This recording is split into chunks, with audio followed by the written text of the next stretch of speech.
संघर्ष, स्वप्न आणि जिद्द. विक्रम नावाचा एक मुलगा एका छोट्याशा गावात राहत होता. गाव सुंदर होतं, हिरव्या डोंगरांनी वेढलेलं. पण त्या सौंदर्यामागे अनेक लोकांच्या संघर्षाची कहाणी दडलेली होती. विक्रमचं घर खूप गरीब होतं. त्याचे वडील दिवसभर मजुरी करायचे आणि आई गावातील घरामध्ये काम करून संसार चालवायची. अनेक वेळा घरात फक्त एक वेळचं जेवण बनायचं. नवीन कपडे, चांगले बूट किंवा खेळणी या गोष्टी विक्रमसाठी फक्त स्वप्न होते. पण एक गोष्ट मात्र त्याच्याकडे भरपूर होती, मोठं स्वप्न. त्याला शिकून मोठं व्हायचं होतं.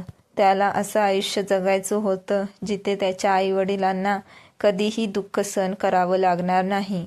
दररोज सकाळी तो 6 किलोमीटर चालत शाळेत जायचा. पायात तुटलेल्या चपला, खांद्यावर जुनी बॅग आणि चेहऱ्यावर मोठी स्वप्न. शाळेत तो खूप हुशार होता. शिक्षक त्याचं कौतुक करायचे. पण काही मुलं त्याची गरिबी पाहून त्याची चेष्टा करायची. अरे विक्रम, एवढं शिकून काय होणार?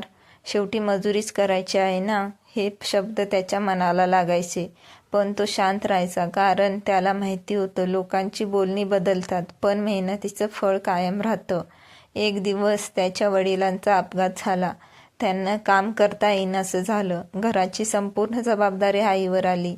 त्या रात्री विक्रमने आईला देवासमोर रडताना पाहिलं. आई म्हणत होती, देवा, माझ्या मुलाचं शिक्षण थांबवू नकोस. आईचे अश्रू पाहून विक्रमच्या मनात आग पेटली. दुसऱ्या दिवसापासून त्याने काम शोधायला सुरुवात केली. सकाळी वर्तमानपत्र वाटणे, दुपारी शाळा, संध्याकाळी हॉटेलमध्ये भांडी धुणे आणि रात्री अभ्यास. कधीकधी इतका थकवा यायचा की पुस्तक उघडताच डोळे मिटायचे. पण प्रत्येक वेळी त्याला आईचा चेहरा आठवायचा आणि तो पुन्हा उभा राहायचा. रात्री त्याच्या घरात वीज नव्हती, त्यामुळे तो गावातील रस्त्यांच्या दिव्याखाली बसून अभ्यास करायचा. थंडी असो, पाऊस असो किंवा भूक, त्यांनी कधीही अभ्यास सोडला नाही. एकदा गावातील एका श्रीमंत माणसाने त्याला विचारलं, का रे मुला, एवढी मेहनत करून काय मिळणार आहे? विक्रम हसला आणि म्हणाला, आज माझ्याकडे काही नाही, पण एक दिवस माझ्या मेहनतीमुळे माझ्या आईच्या डोळ्यात आनंद असेल. त्या माणसाकडे उत्तर नव्हतं. काळ पुढे जात होता. विक्रमने 12वीमध्ये संपूर्ण जिल्ह्यात पहिला क्रमांक मिळवला. गावात पहिल्यांदाच त्याचं नाव सगळीकडे ऐकू येत होतं. पण त्याचा खरा संघर्ष आत्ता सुरू झाला होता. तो शहरात गेला. मोठ्या स्पर्धा परीक्षेची तयारी सुरू केली. शहरातील आयुष्य खूप कठीण होतं. छोट्याशा खोलीत 4 मुलं राहत होती. अनेक दिवस त्याने फक्त चहा आणि बिस्किटावर दिवस काढले. पहिल्यांदा परीक्षा दिली. तो नापास झाला. त्या दिवशी तो पूर्णपणे तुटला. त्याने स्वतःलाच विचारलं, कदाचित मी यासाठी बनलेलो नाही. तो उशिरापर्यंत शांत बसून होता. अचानक त्याच्या फोनवर आईचा मेसेज आला. बाळा, समुद्रात कितीही मोठ्या लाटा आल्या तरी किनाऱ्यावर पोचणारी नाव तीच असते जी प्रयत्न सोडत नाही. तो मेसेज वाचून त्याच्या डोळ्यात पाणी आलं. त्याने पुन्हा स्वतःला सावरलं. यावेळी त्याने दुप्पट मेहनत घेतली.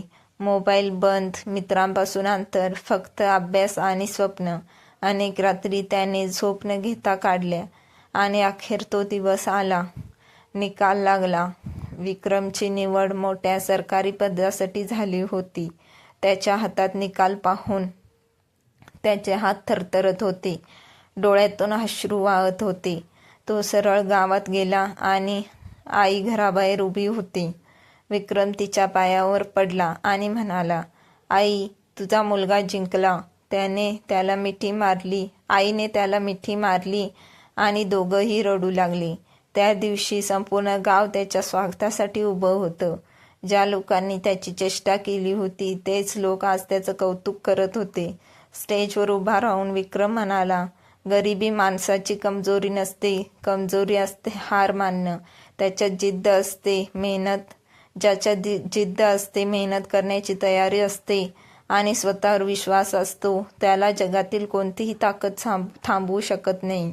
त्या दिवसापासून विक्रम गरीब मुलांच्या शिक्षणासाठी मदत करू लागला, कारण त्याला माहिती होतं एक संधी आयुष्य बदलू शकते.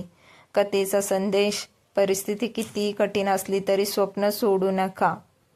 कथा आवडल्यास लाईक करा, शेअर करा आणि चॅनलला सबस्क्राईब करा.